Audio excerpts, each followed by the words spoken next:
Hello everyone, दीक्षा S में आपका स्वागत है।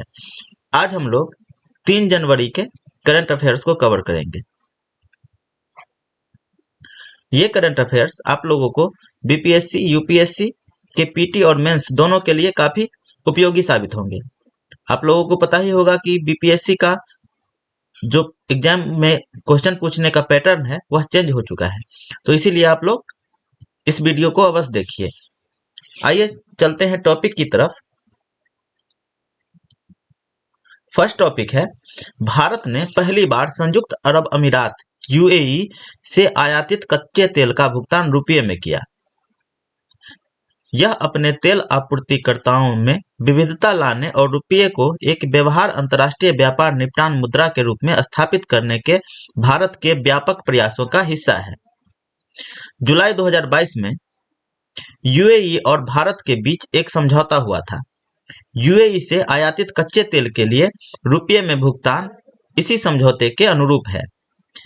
इस समझौते का उद्देश्य डॉलर में भुगतान को समाप्त करके लेन देन लागत में कटौती करने के भारत के प्रयासों को बढ़ावा देना है। यह कदम रुपये के अंतर्राष्ट्रीयकरण के लिए किए जा रहे उपायों में से एक है। नेक्स्ट पॉइंट है, रुपये का अंतर्राष्ट्रीयकरण एक ऐसी व्यवस्था है जिसमें सीमा पार लेन देन में भारत की स्थानीय मुद्रा के उपयोग को प्राथमिकता देना शामिल है। रुपये के अंतर्राष्ट्रीयकरण का महत्व क्या महत्व है? रुपये के अंतर्राष्ट्रीयकरण से इससे व्यवसाय करने की लागत कम होगी, इससे डॉलर की मांग कम होगी तथा आयात और निर्यात व्यापार के लिए भारतीय रुपये में भुगतान को बढ़ावा देने में मदद मिलेगी। इससे वैश्विक मुद्रा में जुड़े संकटों की स्थिति में भारतीय अर्थव्यवस्था को सुरक्षित रखने में मदद मिलेगी। नेक्स्ट है, विनिमय दर की अस्थिरता को प्रबंधित करने और बाहरी स्थिरता का अनुमान लगाने में सहायता मिलेगी। नेक्स्ट है, अंतर्राष्ट्रीयकरण के समक्ष क्या क्या चुनौतियां आ सकती है। फर्स्ट चुनौती है, मौद्रिक नीतियों पर स्वायत्तता कम हो सकती है। सेकेंड है, शुरुआती दौर में रुपये की विनिमय दरें में अस्थिरता बढ़ सकती है। थर्ड है, भारत का पूंजी खाता आंशिक रूप से परिवर्तनीय है, यह रुपये के सीमित विनिमय की अनुमति देता है। रुपये के अंतर्राष्ट्रीयकरण के लिए की गई पहले क्या क्या पहल की गई है? जुलाई 2022 में आरबीआई ने विशेष वोस्ट्रो खाते के माध्यम से रुपये में व्यापार लेन देन निपटान की अनुमति दी थी। वोस्ट्रो खाते क्या है? तो वोस्ट्रो खाते घरेलू बैंक में किसी विदेशी बैंक के ऐसे खाते हैं जो घरेलू मुद्रा भारत के मामले में रुपये में खोले जाते हैं। रुपये के अंतर्राष्ट्रीयकरण को बढ़ावा देने के लिए श्रीलंका, मालदीव आदि के साथ मुद्रा विनिमय समझौते लागू किए गए हैं। रुपये मूल्य वर्ग वाले ऑफशोर मसाला बॉन्ड जारी करने की अनुमति दी गई है। यह बॉन्ड के माध्यम से भारतीय संस्थाएं विदेशी बाजारों से रुपये मूल्य वर्ग में धन जुटा सकता है। तो मसाला बॉन्ड आप लोग याद रखेंगे, बीपीएससी में एक बार क्वेश्चन पूछा भी गया है कि मसाला बॉन्ड क्या है। नेक्स्ट है, think tank global trade research initiative GTRI ने भारत के निर्यात पर रिपोर्ट जारी की। क्या रिपोर्ट जारी किया है? रिपोर्ट में विविध क्षेत्रों में भारत के कमजोर निर्यात प्रदर्शन के पीछे के कारणों को रेखांकित किया गया है। मुक्त व्यापार समझौते एफटीए में निहित मुद्दे क्या क्या है? तो कई भारतीय कंपनियां एफटीए मार्ग का उपयोग नहीं करती है। ऐसा वे एफटीए में शामिल देशों में पहले से ही कम आयात शुल्क के कारण करती है। इसके लिए जिम्मेदार कारक यह है कि एफटीए से संबंधित अनुपालन लागत के बदले प्राप्त होने वाले प्रशुल्क लाभ अपर्याप्त होते हैं। नेक्स्ट, एफटीए 2 या 2 से अधिक देशों के बीच एक संधि है। एफटीए क्या है? तो 2 या 2 से अधिक देशों के बीच एक संधि है। यह व्यापार और निवेश में कुछ बाधाओं को कम करने या समाप्त करने के लिए की जाती है। विकसित देशों की नीतियां, इस संबंध में क्या है विकसित देशों की नीतियां? तो संयुक्त राज्य अमेरिका और यूरोपीय संघ आयात को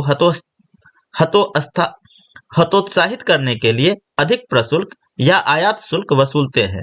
साथ ही निर्यात को बढ़ावा देने के लिए वे बड़े पैमाने पर सब्सिडी देते हैं। ऑस्ट्रेलिया जैसे कृषि निर्यातक देश अपने निर्यात को बढ़ावा देने के लिए भारत पर कृषि जिन्सों पर प्रशुल्क और सब्सिडी में कटौती करने के लिए दबाव डालते रहते हैं। इसके अलावा वे उत्पादन को अधिकतम करने के लिए नवीनतम तकनीक का उपयोग करके कृषि का समर्थन करते रहते हैं। इससे उनके उत्पाद अधिक प्रतिस्पर्धी बन जाते हैं। अन्य मुद्दे क्या क्या हैं? फर्स्ट है, कृषि क्षेत्र में बुनियादी ढांचे की कमी है। सेकंड, गुणवत्ता नियंत्रण संबंधी मुद्दे मौजूद हैं। थर्ड है, गैर प्रशुल्क बाधाएं भी विद्यमान हैं। नेक्स्ट है, निर्यात प्रदर्शन में सुधार के लिए की गई सिफारिशें। क्या क्या सिफारिश की गई है? तो फर्स्ट सिफारिश की गई है, कृषि क्षेत्र में आधुनिक बुनियादी ढांचे, गुणवत्ता नियंत्रण आदि पर ध्यान दिया जाना चाहिए। इसके अलावा कृषि निर्यात बास्केट में विविधता लाई जानी चाहिए। और सेकंड है, एफटीएज का वार्ता करते समय निम्नलिखित पहलुओं को प्राथमिकता दी जानी चाहिए, जैसे कि एफटीए के तहत प्रशुल्क कटौती में शामिल नहीं होने वाली वस्तुओं और सेवाओं की साझी सूची बनाना और क्षेत्रक संबंधी समझौते लागू करना आदि।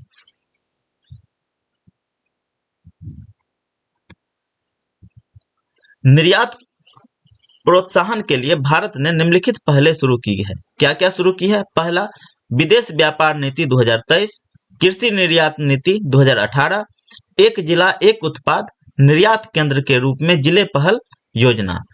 और नेक्स्ट है, निर्यात ऋण गारंटी निगम ईसीजीसी। यह क्या है?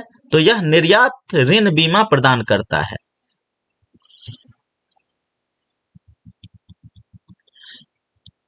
नेक्स्ट टॉपिक है, विश्व व्यापार संगठन WTO ने trade policy tools for climate action शीर्षक से रिपोर्ट जारी की है।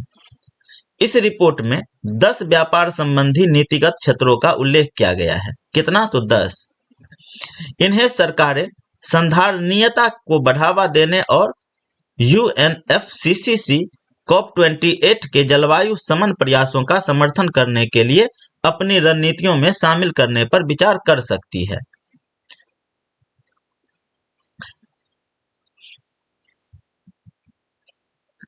एक तरफ है रिपोर्ट में वर्णित मुख्य व्यापार संबंधी नीतिगत टूल्स और दूसरा है कार्रवाइयां। फर्स्ट है, व्यापार को सुविधाजनक बनाना, कस्टम क्लियरेंस में तेजी लाना, अदक्ष कस्टम प्रक्रियाओं की वजह से होने वाले ग्रीन हाउस गैस GHG उत्सर्जन को कम करना इत्यादि। सेकंड है, विनिमय और प्रमाणीकरण, ऊर्जा दक्षता नियमों में सुधार करते समय अलग अलग विनियमों से बचने के लिए अंतर्राष्ट्रीय मानकों का उपयोग करना। नेक्स्ट है, आयात प्रशुल्क, प्रशुल्क नीतियों को फिर से व्यवस्थित करके हरित अर्थव्यवस्था को अपनाने की गति में तेजी लाना। इससे अनजाने में अधिक कार्बन उत्सर्जन करने वाले क्षेत्रकों को लाभ पहुंचाने से बचा जा सकेगा। नेक्स्ट है सब्सिडी, जलवायु परिवर्तन के प्रभावों को रोकने वाली कार्रवाइयों में सहायता के लिए अतिरिक्त संसाधनों को तलाशने की जरूरत है। इसके लिए पर्यावरण को नुकसान पहुंचाने वाले समर्थन उपायों जैसे कुछ सब्सिडियां में सुधार किया जाना चाहिए। नेक्स्ट, सैनिटरी और फाइटो सैनिटरी उपाय, सैनिटरी और फाइटोसैनिटरी नियमों को मजबूत करके जलवायु परिवर्तन के कारण बढ़ रही बीमारियों और कीटों के प्रसार से अर्थव्यवस्थाओं की रक्षा करना। नेक्स्ट है आंतरिक कराधान और कार्बन मूल्य निर्धारण, नीतिगत विखंडन एवं अनुपालन लागत को कम करना। इसके लिए कार्बन मूल्य निर्धारण व समकक्ष नीतियों सहित जलवायु से संबंधित और गैर भेदभावकारी आंतरिक करों के समन्वय में सुधार करना चाहिए। व्यापार का जलवायु परिवर्तन पर प्रभाव, व्यापार का क्या प्रभाव पड़ता है जलवायु परिवर्तन पर, इसको समझ लीजिए। कुल कार्बन डाइऑक्साइड CO2 उत्सर्जन के लगभग 20 से 30% उत्सर्जन के लिए अंतर्राष्ट्रीय व्यापार जिम्मेदार है। गौरतलब है कि अधिकांश ग्रीन हाउस गैस GHG उत्सर्जन के लिए CO2 उत्तरदायी है। ऊर्जा और परिवहन क्षेत्रक अंतर्राष्ट्रीय व्यापार से होने वाले GHG उत्सर्जन में 75% से अधिक के लिए जिम्मेदार है। प्राकृतिक संसाधनों के दोहन में तेजी के कारण पारिस्थितिकी तंत्र पर दबाव बढ़ सकता है। इससे पर्यावरण में होने वाले नुकसान का खतरा बढ़ सकता है। उदाहरण के लिए, पाम ऑयल की मांग में वृद्धि के कारण इंडोनेशिया में वर्षा वन कम हो गए हैं।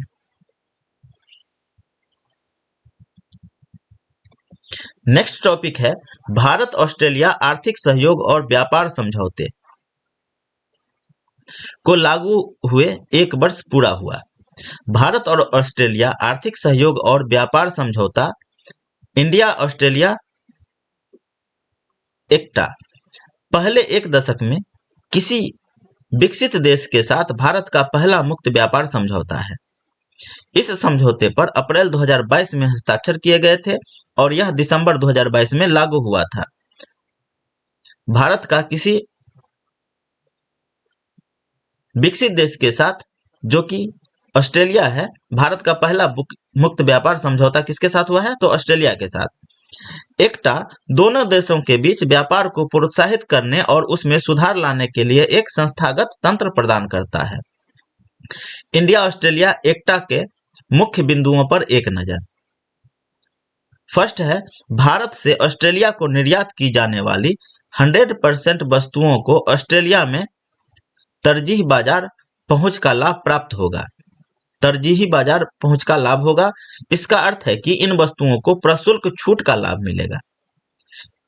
इन निर्यातित उत्पादों में रत्न, वस्त्र, फुटवियर जैसे उत्पाद शामिल हैं।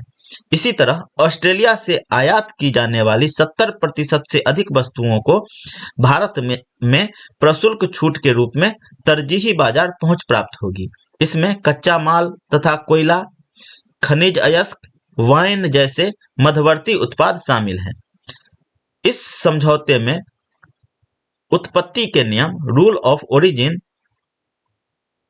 सैनिटरी और फाइटोसैनिटरी SPS उपाय, विवाद निपटान तंत्र, नेचुरल पर्सन्स, पेशेवरों की आवाजाही जैसे क्षेत्र में शामिल है।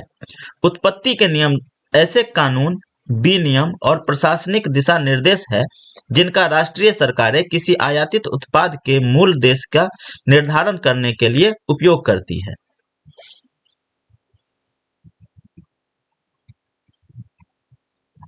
एक्टा का महत्व। भारत और ऑस्ट्रेलिया के बीच द्विपक्षीय व्यापार को समझौता लगभग $27 बिलियन से बढ़ाकर अगले 5 वर्षों में $45 से $50 बिलियन तक पहुंचाया जा सकेगा। इस समझौते से भारत में कम से कम 10 लाख अतिरिक्त रोजगार के अवसर पैदा होंगे। इस समझौते से निवेश के अवसर पैदा होंगे, साथ ही स्टार्टअप्स को भी बढ़ावा मिलेगा। इंडिया ऑस्ट्रेलिया एक्टा के समक्ष चुनौतियां, क्या क्या चुनौतियां हैं? मुक्त व्यापार समझौते के मामले में भारत का पिछला अनुभव अच्छा नहीं रहा है। भारतीय उद्योग इन समझौतों की पूरी क्षमता का उपयोग करने में असमर्थ रहे हैं। इसके निम्नलिखित कारण हैं। क्या क्या कारण है? फर्स्ट है, व्यापार समझौते करते समय उद्योग जगत से अधिक परामर्श नहीं किया जाता। और सेकंड है, व्यापार समझौते के नियमों के अनुपालन की लागत तथा लॉजिस्टिक्स की लागत भी अधिक होती है।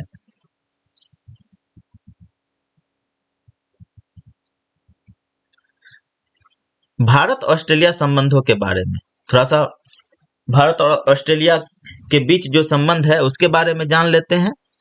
दोनों देशों के बीच मजबूत सामरिक समझौते हैं। दोनों देशों की सेनाओं के बीच नियमित रूप से सैन्य अभ्यास आयोजित होते रहते हैं, जैसे कि ऑस्ट्रेलिया ऑस इंडेक्स, ऑस्ट्रेलिया इंडिया के बीच होता है ऑस इंडेक्स, एक ऐसा ही युद्धाभ्यास है। भारत, ऑस्ट्रेलिया और जापान ने संयुक्त रूप से इंडो पैसिफिक क्षेत्र में संधारणीय, संतुलित और समावेशी विकास के लिए सप्लाई चेन रेसिलियंस इनिशिएटिव का शुरुआत किया है। और नेक्स्ट है, दोनों देशों ने भारत ऑस्ट्रेलिया क्रिटिकल मिनरल्स निवेश साझेदारी पर हस्ताक्षर किए हैं। इसके तहत 5 लक्ष्य परियोजनाओं की पहचान की गई है। इसमें 2 परियोजनाएं लिथियम से और 3 परियोजनाएं कोबाल्ट से संबंधित है।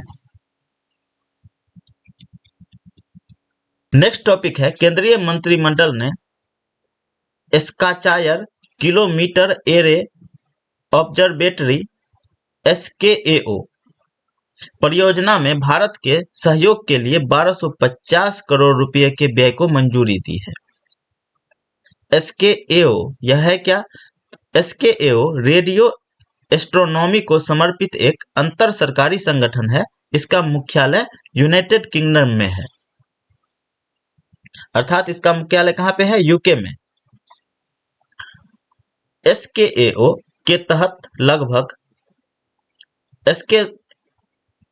के तहत एक ग्लोबल ऑब्जर्वेटरी तथा 2 टेलीस्कोप स्थापित किए जाने हैं। ये 3 जगहों पर स्थित होंगे।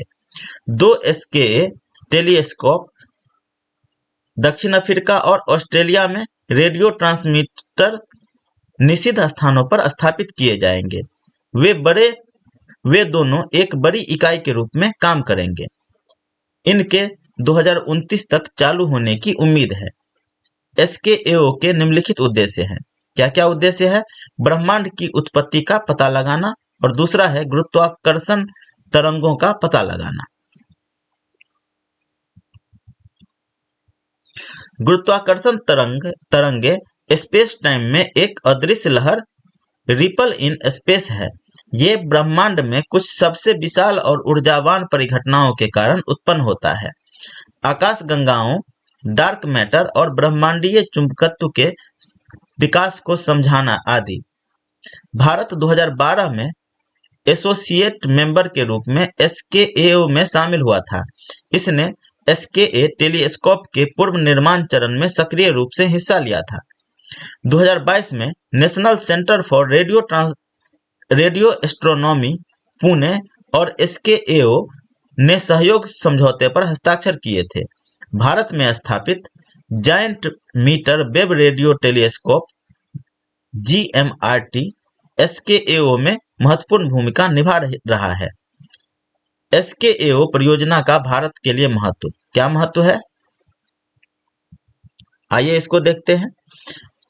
भविष्य में भारतीय खगोलविद को दुनिया की सर्वश्रेष्ठ रेडियो खगोल विज्ञान सुविधा तक सीधी पहुंच प्राप्त होगी। और नेक्स्ट है, इसके अलावा एक एंटेना और इलेक्ट्रॉनिक से लेकर डेटा व सॉफ्टवेयर तक कई प्रमुख क्षेत्रों में प्रौद्योगिकियों के विकास को बढ़ावा देना। इस क्षेत्र में आर्टिफिशियल इंटेलिजेंस AI भी शामिल है। नेक्स्ट टॉपिक है, यूनिफाइड पेमेंट्स इंटरफेस UPI से लेन देन के लिए एक नियम लागू किए गए। UPI से लेन देन का दायरा बढ़ाने के लिए भारतीय रिजर्व बैंक और भारतीय राष्ट्रीय भुगतान निगम NPCI ने कई सुधारों की घोषणा की है। UPI एक भुगतान प्लेटफॉर्म है। यह प्लेटफॉर्म एक ही मोबाइल एप्लीकेशन पर कई बैंक खातों से लेन देन की सुविधा उपलब्ध कराता है। इसने कई बैंकिंग सुविधाओं, बिना बाधा के फंड रूटिंग या ट्रांसफर या व्यापारी को भुगतान के लिए एक ही प्लेटफॉर्म पर ला दिया है। हाल ही में घोषित मुख्य सुधार, क्या क्या सुधार किया गया है UPI में, ये देख लीजिए इसको। सेकेंडरी मार्केट के लिए UPI, ग्राहकों को स्टॉक मार्केट से शेयर खरीदकर UPI से भुगतान करने की मंजूरी दी गई है। शेयर खरीदने पर जितने पैसे लगेंगे वह राशि निवेशक के अकाउंट में ब्लॉक हो जाएगी। फिलहाल यह सुविधा कुछ सीमित ग्राहकों के लिए ही उपलब्ध होगी। साथ ही क्लियरिंग कॉरपोरेशन के माध्यम से T+1 दिन के आधार पर भुगतान का सेटलमेंट हो सकेगा। T+1 व्यवस्था के तहत ट्रेड का सेटलमेंट शेयरों की खरीद बिक्री के दिन से 1 दिन के भीतर पूरा किया जाना चाहिए। निष्क्रिय UPI ID और नंबर निष्क्रिय किए जाएंगे। इसमें ऐसे खाते शामिल होंगे जिसमें 1 वर्ष से लेन देन नहीं किया गया है। यूपीआई से अस्पतालों और शैक्षणिक संस्थानों को किए जाने वाले भुगतान की सीमा में वृद्धि।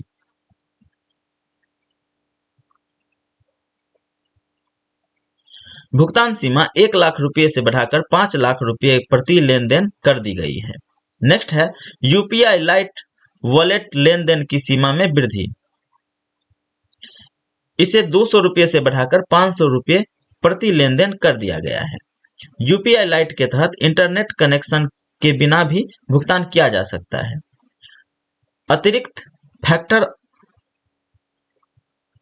ऑथेंटिकेशन की कोई आवश्यकता नहीं।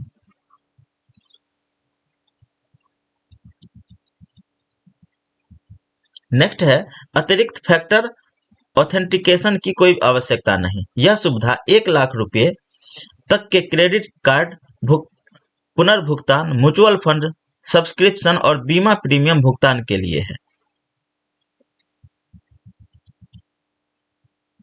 नेक्स्ट टॉपिक है हिम तेंदुआ, पैंथेरा ऑनसिया। यह बायोलॉजिकल नाम है। किर्गिस्तान ने हिम तेंदुए को राष्ट्रीय प्रतीक घोषित किया है। हिम तेंदुआ क्या है? इसे प्रायः घोस्ट ऑफ माउंटेन के रूप में भी जाना जाता है। यह बिल्ली की सबसे बड़ी प्रजाति बाघ पैंथेरा टिग्रिस से निकटता से संबंधित है। विशेषताएं: इसकी त्वचा पर धुएं जैसे रंग से भरे फर होते हैं, जिस पर बहुत हल्के क्रीम और पीले रंग भी होते हैं। फर पर काले धब्बे भी होते हैं। इन धब्बों को रोसेट कहा जाता है, जो प्रत्येक हिम तेंदुए में भिन्न भिन्न होते हैं।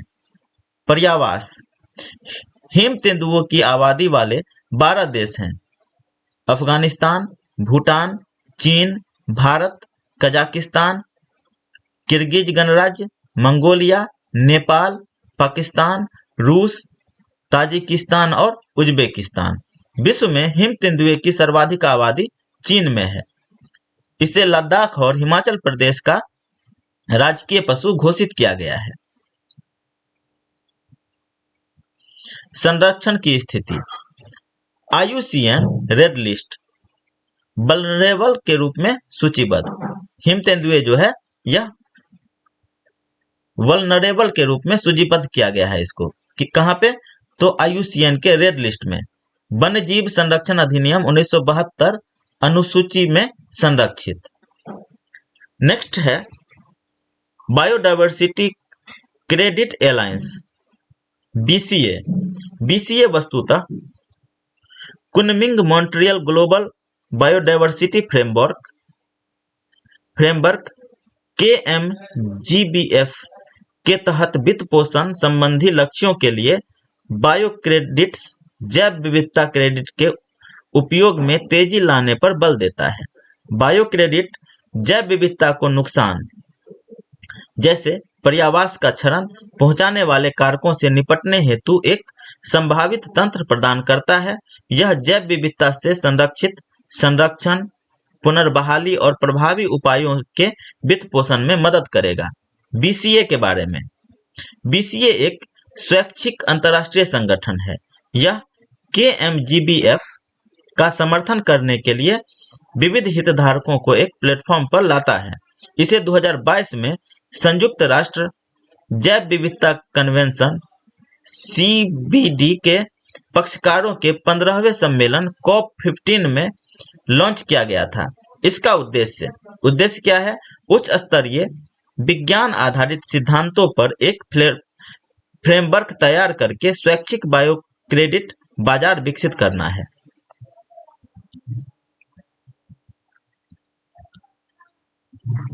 नेक्स्ट है वारली जनजाति। वारली जनजाति ने महाराष्ट्र के संजय गांधी राष्ट्रीय उद्यान के नजदीक तेंदुओं के साथ शांतिपूर्ण सह अस्तित्व में रहने की एक मिसाल कायम की है। यह जनजाति तेंदुए या बाघोबा को देवता मानकर उनका संरक्षण करती है।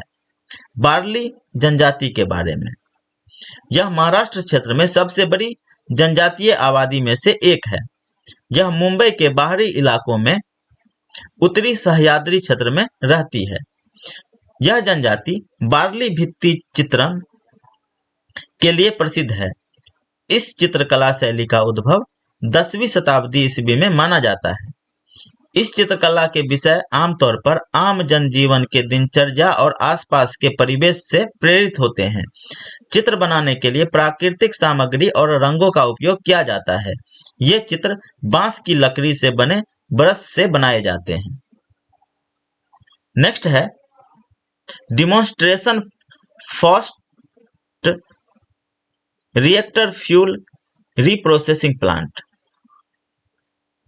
Demonstration fast reactor fuel reprocessing plant DFRP प्रधानमंत्री ने स्वदेशी रूप से विकसित demonstration fast reactor fuel reprocessing plant DFRP का उद्घाटन किया है। इसे इंदिरा गांधी परमाणु अनुसंधान केंद्र कलपकम में विकसित किया गया है। DFRP की मुख्य विशेषता: यह संयंत्र कलपकम परमाणु ऊर्जा स्टेशन में फर्स्ट ब्रीडर रिएक्टर FBR में उपयोग किए जा चुके ईंधन को फिर से संसाधित करेगा। FBR परमाणु विखंडन अभिक्रिया के लिए उपयोग की तुलना में अधिक सामग्री उत्पन्न करता है। यह भारत के 3 चरणीय परमाणु ऊर्जा कार्यक्रम की कुंजी है। यह दुनिया में अपनी तरह का एकमात्र संयंत्र है। यह फास्ट रिएक्टरों से मुक्त कार्बाइड और ऑक्साइड दोनों प्रकार के ईंधन को फिर से संसाधित करने में सक्षम है। नेक्स्ट टॉपिक है direct to mobile D2M technology. सरकार D2M तकनीकी की संभावना की खोज कर रही है। D2M ब्रॉडबैंड और ब्रॉडकास्ट के कन्वर्जेंस पर आधारित है। इसके अंतर्गत mobile phone digital terrestrial TV DTTV के रूप में काम करने लगता है। यह उसी तरह होगा जैसे लोग अपने फोन पर FM रेडियो सुनते हैं, जहां फोन के भीतर एक रिसीवर रेडियो फ्रीक्वेंसी पर टैप कर सकता है। DTTV टेलीविजन कंटेंट का डिजिटल फॉर्मेट में प्रसारित होगा। D2M के निम्नलिखित लाभ हो सकते हैं। आपातकालीन अलर्ट्स प्रत्यक्ष और विश्वसनीय रूप से तथा इंटरनेट सेलुलर नेटवर्क पर निर्भर हुए बिना भेजे जा सकते हैं। और नेक्स्ट है आपदा प्रबंधन। ऑडियो कंटेंट लक्षित तरीके से सीधे और प्रामाणिक रूप से प्रेषित किया जा सकता है। नेक्स्ट है बबल बेबी सिंड्रोम BBS। हाल ही में बबल बेबी सिंड्रोम से पीड़ित 2 माह की एक बच्ची का स्वेच्छा से दान किए गए बोन मैरो के ट्रांसप्लांट से इलाज किया गया है। बोन मैरो ट्रांसप्लांट प्राप्त करने वाली यह अब तक की सबसे कम उम्र की व्यक्ति है। BBS को चिकित्सा की भाषा में severe combined immuno deficiency SCID कहा जाता है। यह एक दुर्लभ आनुवंशिक बीमारी है। यह बीमारी प्रतिरक्षा प्रणाली को प्रभावित करती है। SCID से पीड़ित बच्चे में पूरी तरह से सक्रिय प्रतिरक्षा प्रणाली का अभाव होता है। ऐसे बच्चे गंभीर और जानलेवा संक्रमणों की चपेट में आने का खतरा बना रहता है। SCDI बीमारी के साथ पैदा होने वाले शिशुओं में श्वेत रक्त कोशिकाओं WBCs की कमी होती है, जिन्हें लिम्फोसाइट्स कोशिकाएं T सेल्स और B सेल्स भी शामिल होते हैं। गौरतलब है कि WBCs शरीर में होने वाले विविध संक्रमणों से लड़ती है।